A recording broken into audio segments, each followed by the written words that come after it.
Thank you for the introduction. In fact, the paper at hand is still a project proposal entitled The Economic Ontologies of Palestine Solidarity Movement, discovering the identity of the Palestine support movement. During the past 2 years, the level of solidarity at the global level has increased. It is against genocide and in support of Palestine. In fact, this paper explores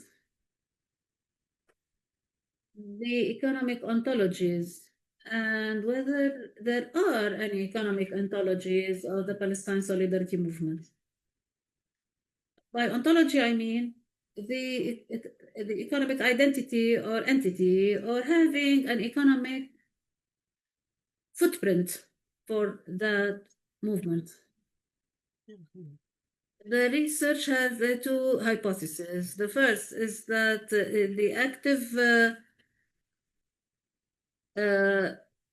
activism against the genocide is linked to the places of profit and loss in the global value chain. The second hypothesis is that the anti-genocide movement is an economic act against the neo-fascist action, particularly that related to boycott, to economic enterprises that support genocide and settlement activity. The research questions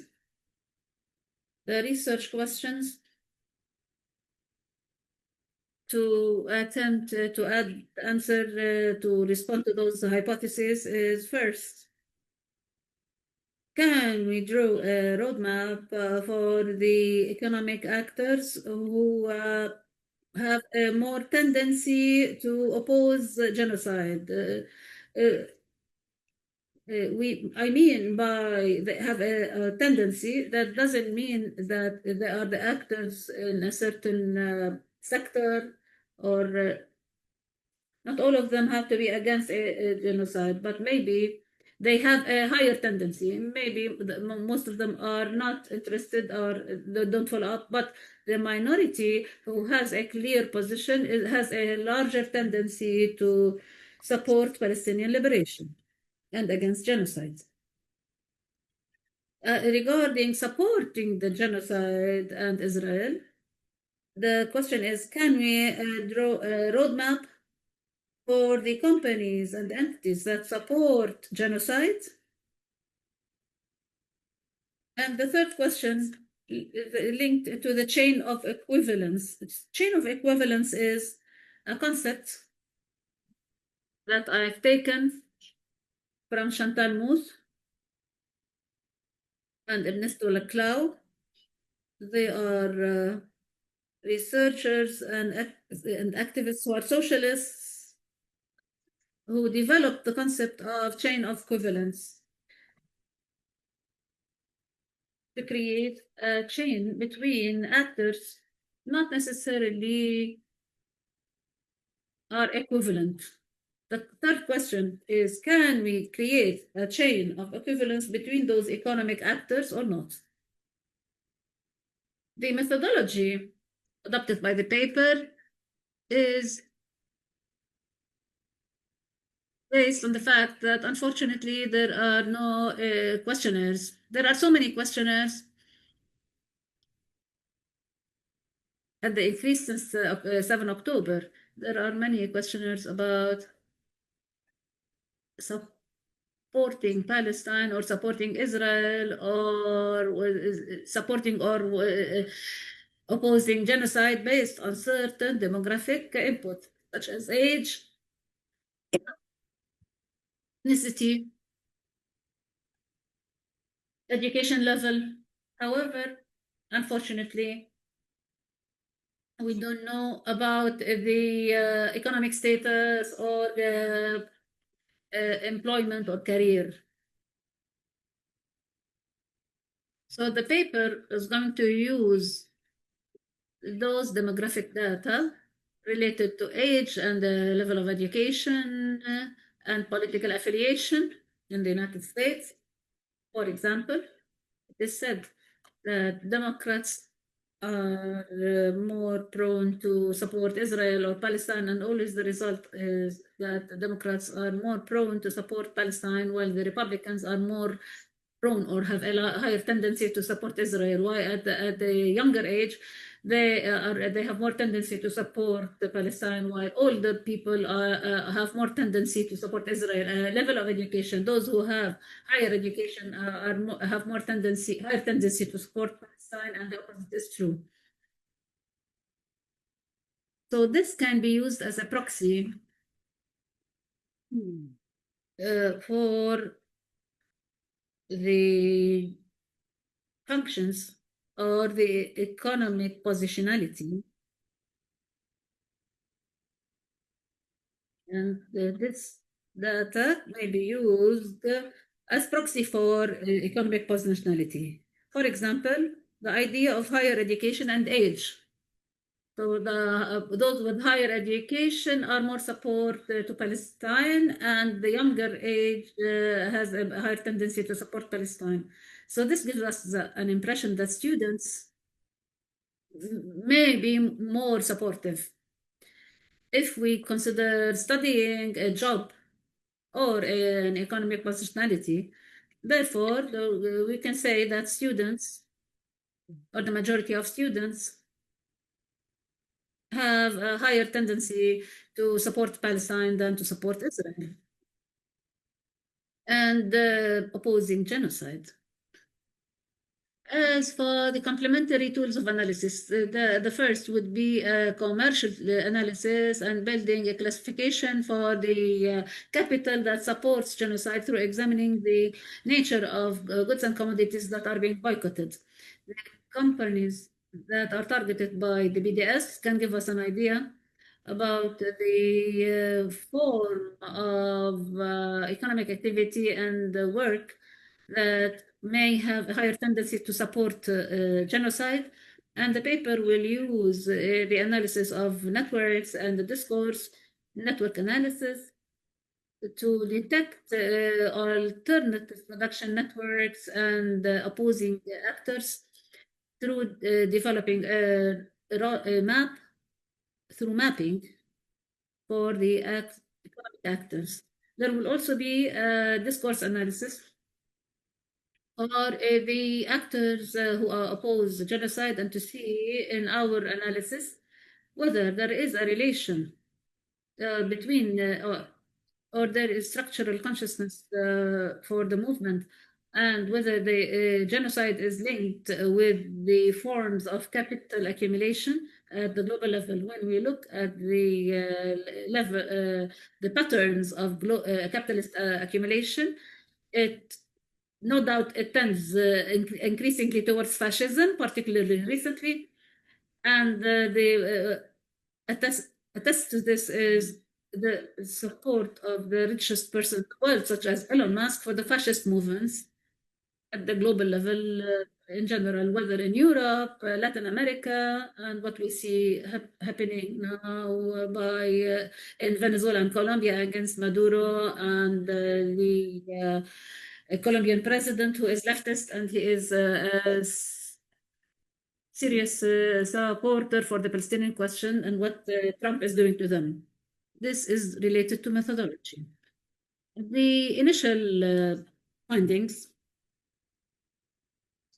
but this requires further scrutiny. However, the initial output says that the economic attribute using the proxy for demographic questioning showed that the winners from the global value chains have a greater tendency to support genocide and to support Zionism. These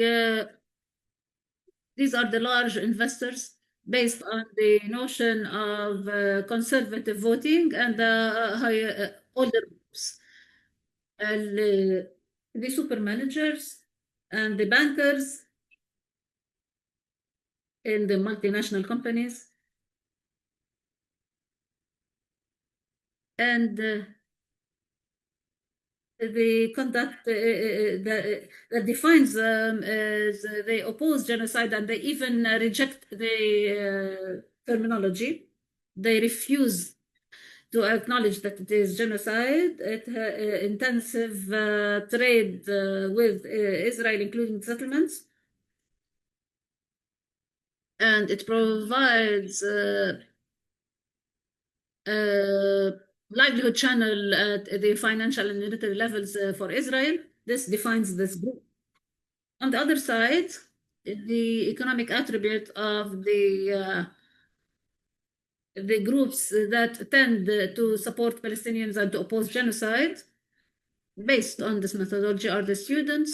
As I said, they are younger, plus they have higher education.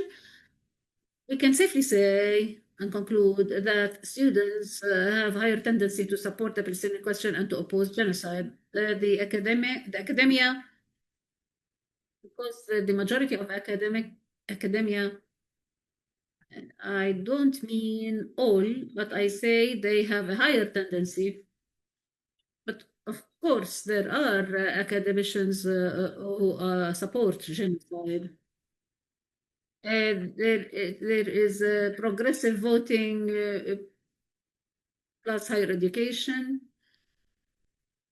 The precarious employees, uh, they have progressive voting and they are younger.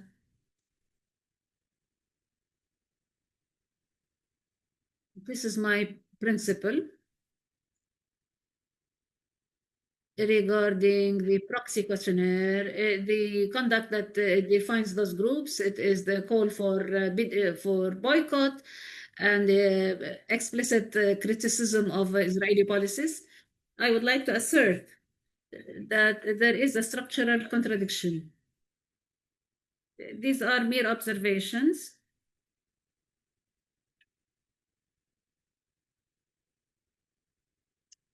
That there is a structural contradiction at the economic level and at the level of calls for boycott all over the world, particularly in the Arab region. The calls for the boycott are always linked to the use of small businesses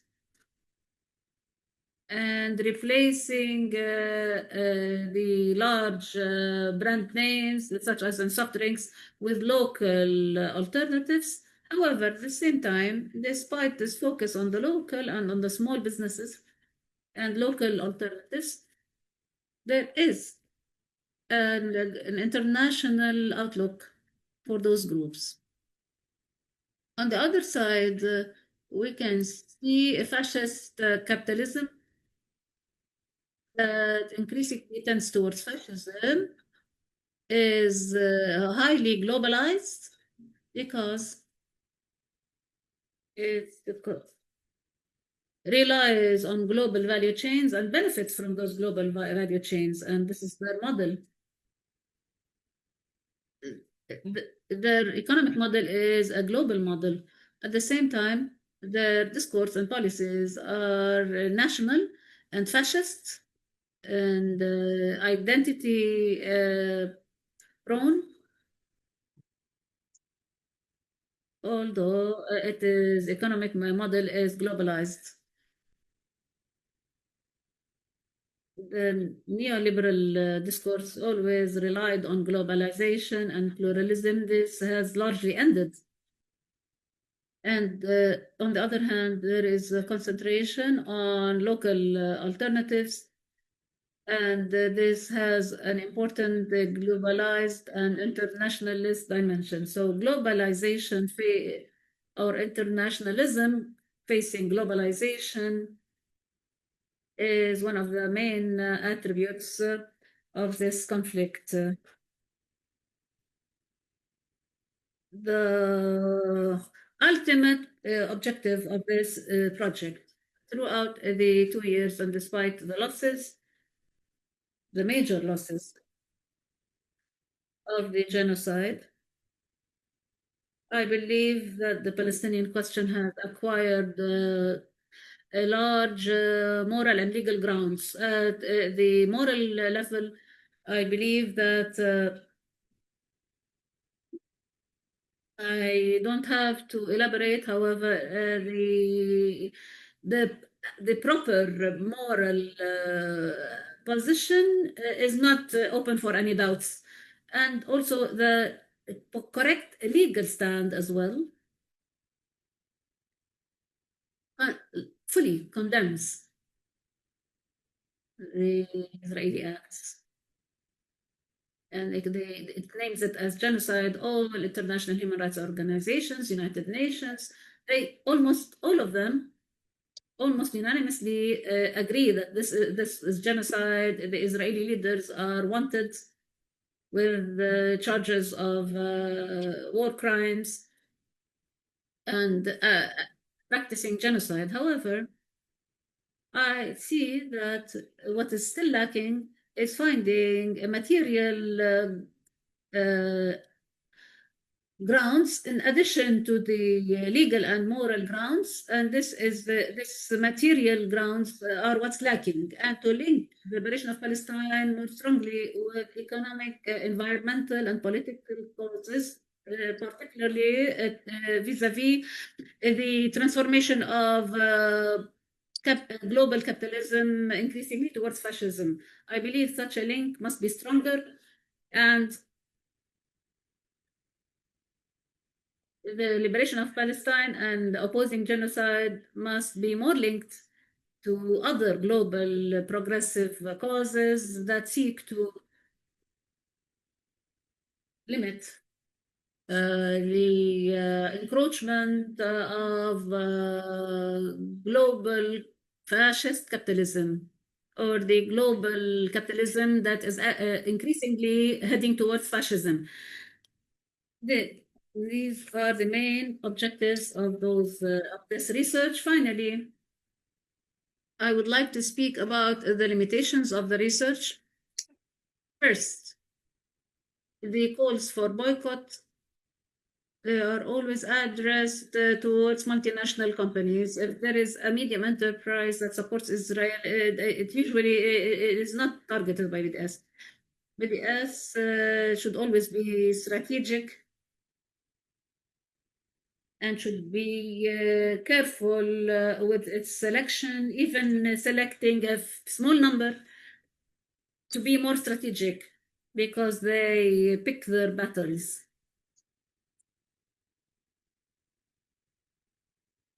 And choose the battles in which victory is possible. This will always leave certain biases in favor of multinational companies. And also, there is geographic biases within the data because of, what is it?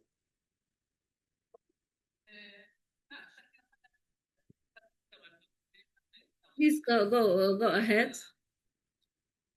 The last point is the geographic bias of the data. Most questionnaires and data are available in the global north, particularly Europe and America.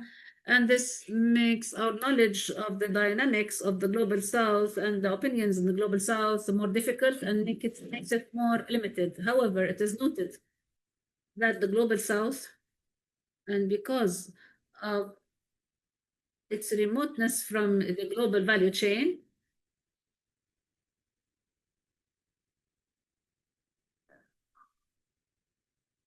we can conclude that they have more tendency to support Palestine and to oppose genocide, and it's something we saw often in the positions of Latin American countries and peoples, and also particularly in South Africa and other African states. I'm towards the end of my presentation, and if you have any questions, please go ahead. Thank you very much.